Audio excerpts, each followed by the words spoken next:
Positive વાતાવરણની અંદર હું ઉઠી ગઈ હતી અને બધાને જય શ્રી કૃષ્ણ કહું છું અને શુભ સવાર કહું છું. જો માતાજીને મસ્ત એવા દીવાબત્તી કરી લીધા છે મેં અને આવી ગઈ છું મારા ફળિયામાં મેં જાતે કપડાં ધોયા, કારણ કે ક્યારેક મશીનમાં વધુ કપડાં હોય ત્યારે વધુ નાખી દેવાના અને ક્યારેક હું જાતે પણ ધોતી હોઉં છું. એમ મશીનનો બહુ ઓછો ઉપયોગ કરતી હોઉં છું, કારણ કે આપણા શરીરના અંગો અમુક જકડાઈ જતા હોય છે, એટલા માટે હું જાતે જ બધું કામ કરતી હોઉં છું. તમને હું જો બતાવું છું. અને હવે આવી ગઈ છું મારા કિચનમાં. આજે તો હું ચણાની ઢોકળીનું શાક બનાવવાની છું. ચણાના લોટ લઈ લેવાનું, એમાં થોડીક અમથી છાશ નાખી દેવાની અને થોડું માત્રામાં પાણી નાખતા જઈ અને ઘોળ બનાવી નાખવાનું. થોડું માત્રામાં પાણી નાખવાનું, એટલે બહુ આછું ન થઈ જાય, બહુ ઘાટું ન રહે, એવું સરસ મજાનું ઘોળ બનાવી લેવાનું. એમાં મીઠું નાખી દીધું હતું મેં અને હળદર પણ નાખી દીધી હતી અને સરસ એવું ઘોળ તૈયાર કરી અને થાળી, નાની એવી ડીશ હોય કે થાળી હોય, એમાં જેટલા જણાને બનાવવાનું હોય એ પ્રમાણે આપણે બનાવતા હોઈએ છીએ. આજે હું એક જણાનું જ બનાવું છું, મારે એકલીને જ જમવાનું છે, એટલા માટે. તો આ ડીશની અંદર આ ઘોળ નાખી દેવાનું અને બધું સાથે જ બનશે ને સાથે જ થશે. હા, આ ઢોકળીનું શાક બહુ જ મસ્ત અને મીઠું થાય છે. ક્યારેક તમે આવું પણ બનાવજો, મારું જોઈને આવું પણ બનાવજો. તમે આવું બનાવો છો કે નથી બનાવતા મને કમેન્ટમાં કહેજો. અને આ મારો વિડીયો ગમે ને તો મને કમેન્ટમાં બધું જ મને કહેજો, બરાબર. અને મેં તો આ કુકિંગનું તમને બતાવવાની કોશિશ કરી છે. આમાં પણ કાંઈ ભૂલ થઈ હોય તો કમેન્ટમાં જરૂર મને જણાવજો. અને મસ્ત એવા ટમેટાં પણ નાખી દીધા. આજે તો હું ટમેટું નાખીને જ બનાવવાની છું, મારે એકલીને ખાવાનું છે, નહીં તો ટમેટાં લગભગ અમે ઓછા નથી નાખતા શાકમાં.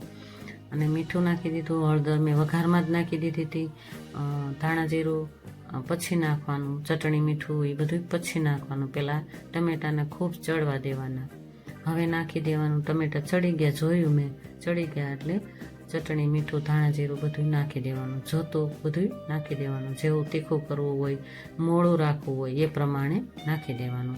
પછી થોડુંક પાણી પણ નાખી દઈશ હમણાં, અને એની જ ઉપર આપણે મૂકી દઈશું ઘોળ. પાણી નાખી દીધું, હવે એની જ ઉપર હું ડીશ મૂકી દઈશ કાણાવાળી, એટલે કાણાવાળી ડીશથી વરાળ ઉપર આવે એટલે આ ઢોકળી બફાઈ જશે, મસ્ત એવી બફાઈ જશે. સરસ મજાનું ઢોકળીનું શાક બને છે, બહુ મીઠું બને છે. જો મસ્ત એવા પીસ સરસ તૈયાર થઈ ગયા. મારી ડીશ છે ને આમથી આમ હલતી હોય છે. હા, તમે જોયું ને, જો મસ્ત થઈ ગયો ને રગડો ટમેટાનો. સરસ મજાનું મસ્ત મીઠું શાક પણ બની જશે હમણાં. જો સરસ મજાનું બની ગયું અને આમાં ઉમેરી દેવાના એ પીસ, એટલે એટલું મસ્ત સ્વાદિષ્ટ શાક થાય કે ના પૂછો વાત. બહુ મસ્ત શાક બને છે ભાઈ. આવું ક્યારેક મારી જેવું ક્યારેક તમે બનાવવાની ટ્રાય કરજો. આમ તો હર ઘરમાં બનતું જ હશે ઢોકળીનું શાક, બધા અલગ અલગ રીતે બનાવતા હોય છે.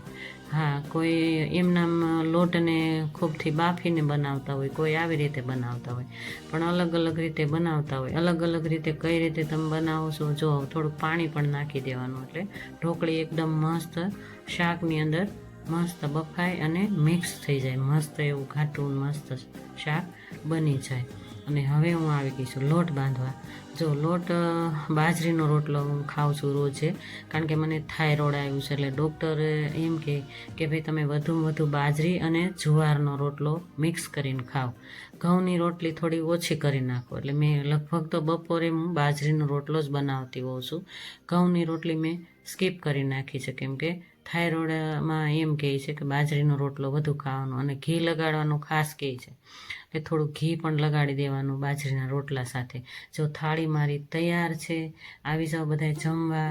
તમને આ મારા વિડીયો ગમે તો લાઈક, શેર, સબસ્ક્રાઈબ કરજો અને મને કમેન્ટ પણ કરજો. જો, અને હવે આ બપોર પછી હું આ મેથી લઈને બેસી ગઈ હતી. મેથી સમારી અને આખું વરસ સ્ટોરેજ કરવા માટે રાખી દેવાનું ભાઈ. હા, કોથમીર અને મેથી બે બહુ મસ્ત રીતે માર્કેટમાં આવે છે, એટલે બે સ્ટોરેજ કરીને રાખી દીધા. અને મસ્ત એવી હમણાં થઈ 2-3 દિવસ રાખો ને એટલે મસ્ત આવી ક્રિસ્પી થઈ જાય. પછી ડબ્બો ભરી અને મૂકી દો એટલે આખું વરસ આપણે કાંઈ લેવું જ ન પડે ને ચાલે. જો આ કોથમી છે, મસ્ત સ્મેલ આવતી હોય છે, એટલે સરસ રીતે અમે સ્ટોરેજ. જય શ્રી કૃષ્ણ. હા, આગળ જોયું ને તમે, મેથી લીલી છમ એકદમ મસ્ત એવી લઈ આવી હતી હું. બજારમાં અત્યારે બહુ મસ્ત મેથી મળતી હોય છે. ધાણા ભાજી પણ બહુ મસ્ત મળતી હોય છે. એકદમ લીલા છમ પાંદડા લઈ આવી હતી હું, અને એકદમ સરસ રીતે ધોઈ અને એકદમ સરસ સંભાળી અને મસ્ત રીતે મેં સૂકવી નાખી. સૂકવવાનું ઘરની અંદર જ, બહાર નહીં, તડકો નહીં બતાવવાનો, તો સફેદ પડી જતી હોય છે. સેજ વ્હાઈટ થઈ જાય એટલે ડાર્ક થઈ જાય ને એટલે આખું વરસ આપણે સેજ સફેદ જ રહે. એટલે એ અંદર જ સૂકવવાની. મેં અંદર લગભગ અઠવાડિયું રાખી હતી, અને પછી મેં થોડું ધ્યાન દીધું એટલે એકદમ મસ્ત રીતે થઈ ગઈ, સરસ મજાની. હા, સરસ મજાની તમે જોઈ ને, મેથી સરસ મજાની થઈ ગઈ. સ્ટોરેજ કરવા માટે એટલી મસ્ત રીતે આપણે આખું વરસ છે ને, ગમે ત્યારે મેથી અને ધાણા ભાજી ક્યારેક ન મળતા હોય ને ત્યારે એ સ્ટોરેજ કાઢી અને નાખવા જોઈએ. બટેટાનું શાક બનાવતા હોય, કઢી બનાવતા હોય, કઠોળ બનાવતા હોય, એમાં મેથી, કસૂરી મેથી તો ઘણા બધા નાખતા હોય છે. અને ઘણા બધા એવા બધા લોકો જે ગૃહિણી હોય ને, એ ગૃહિણીની આદત જ હોય કે આ સંભારી અને મેથીને સ્ટોરેજ કરતા હોય છે. હા, તમે કઈ રીતે કરતા હોય? હું તો આ રીતે કરું છું. હા, અને કમેન્ટમાં કહેજો મને કાંઈ પણ ભૂલ થતી હોય તો, બરાબર. હા, અને હું, મારી દીકરી મારા ઘરનો દીવો છે. હા, દીકરી મારી બહુ મને વાલી છે, હે ને? વાલી જ હોય ને ભાઈ, દીકરી મારી એક જ છે એટલે વાલી જ હોય ને. એટલે મારી દીકરી રાજકોટ રહી છે, ભલે એ રાજકોટ રહેતી હોય, પણ છતાંય અમારી મમ્મી દીકરીને સાંજ પડે ને એટલે મસ્ત વાતો જે એના મનમાં હોય એ મને કહેતી હોય. મારા મનમાં કંઈક કોઈ પણ આવી ગયું હોય તો હું એને કહેતી હોઉં, હું જણાવતી હોઉં, એ મને જણાવતી હોય.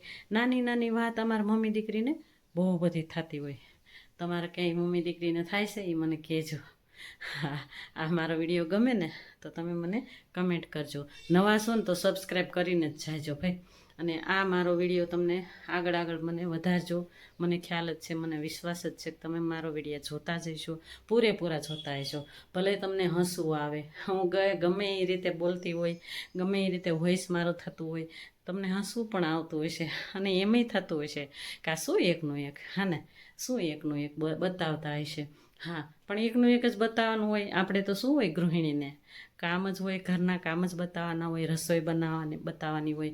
અને હા, અમે રસોઈ છે ને સાદી અને સિમ્પલ બનાવતા હોઈએ.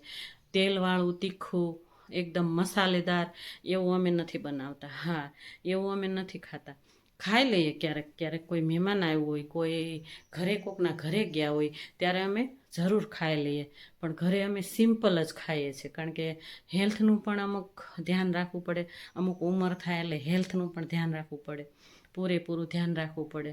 અમે જમતા પહેલાં છે ને, અમે એક જ્યુસ બનાવીએ મિક્સ સબ્જીનું.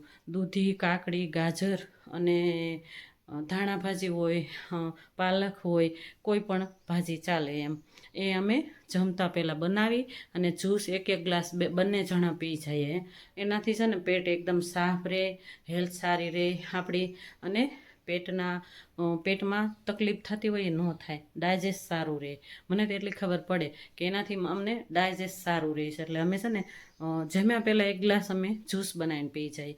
અથવા તો જ્યુસનો ટાઈમ ન હોય, લાઇટ વહી ગઈ હોય, ક્યારેક ગુરુવાર હોય ને ત્યારે અમારે લાઇટ વહી જાય, તો લાઇટ વહી ગઈ હોય ને ક્યારેક ન જાય, દર ગુરુવારે નહીં, ક્યારેક ન પણ જાય.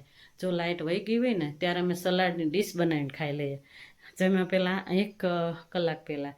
પછી અમે બાજરીનો રોટલો અથવા ગમે સાદું સિમ્પલ શાક હોય, અને ગમે સલાડ સાથે નહીં ખાવાનું, સાથે ખાવાનું જ નહીં, ના જ પાડે, ડૉક્ટરો પણ ના પાડે. અને હું એક હેલ્થની પાઠશાળામાં જોઈન છું ને, એ મેડમ પણ ના પાડતા હોય સાથે સલાડ નહીં લેવાનું. મરચાં, કોઈ તળેલા મરચાં એવું પણ લઈ શકાય એમ, છાશ, દહીં એવું લઈ શકાય. અમે એવું સાદું અને સિમ્પલ ખાઈએ છીએ.